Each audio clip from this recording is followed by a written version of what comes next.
Others have looked into conversations that were had with Congressman Sestak, and nothing inappropriate happened.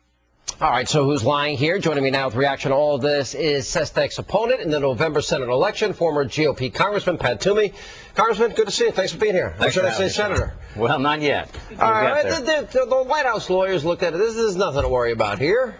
Oh, well, I beg to differ on that. And as I've suggested, you know, Joe Sestak and I fundamentally disagree on just about every policy issue of the day. He's got a 100% voting record with Nancy Pelosi, supports the whole big leftward lurch agenda. That's what we ought to be talking about, but this has become a big distraction. So I think he ought to come clean, clear the air, be forthcoming. All right, I read your statement from yesterday. It sounded benign to me. And you said he should come clean. We should talk about the issues that matter. And I thought it would be, if it was my opponent, I think I'd be a little stronger. I think I'd say one of the two is lying.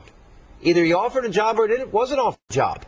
Now, David Axelrod said that this would constitute, Axelrod's words, a serious breach of law.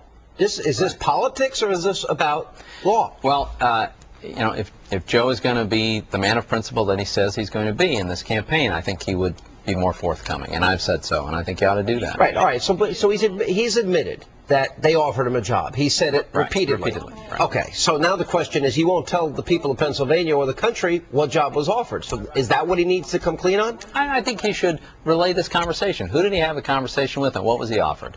And then let the chips fall where they fall. If a crime was committed, then we ought to know that, and we ought to pursue that. And if it wasn't, if it doesn't rise to that level because of the nature of the conversation, okay, then we can put this all behind us and focus on the important issues we ought to be focused on. But if, in fact, what Sestak is saying is true, and they offered him a job, a high-ranking job, to get out of this primary, you know, you've been reading all about it. I'm sure you're following more closely than anybody. Do you see any legal issues?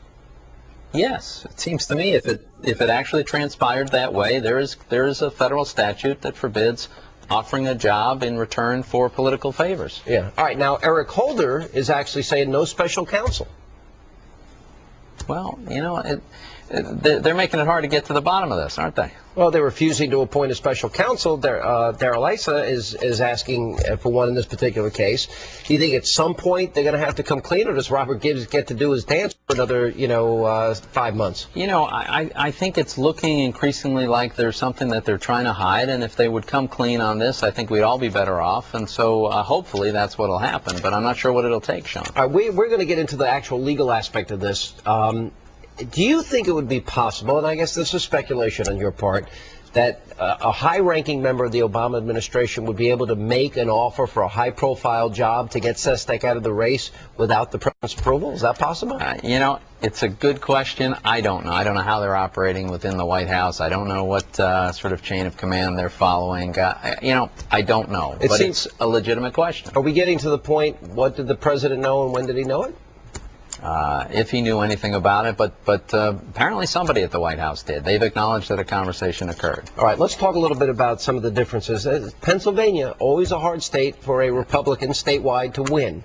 Why do you think that you have such a good shot this year? The polls have shown that you've done, so far, you've been doing pretty well. We're doing great, Sean. And the fact is, most Pennsylvanians understand that the federal government has gone off the tracks here. Way too much spending, huge growth in government, serial bailouts of failing companies, nationalizing whole industries, unprecedented deficits and debt, cap and trade, card check, government-run health care. And Joe Sestak supports that entire agenda. And his only criticism of the individual items on that agenda has been when they don't go far enough. That's not where Pennsylvania is. We need to get our fiscal house in order. We've got to get spending under control. We've got to create job growth in the private sector. As a guy who is a small business owner, I know how to do that.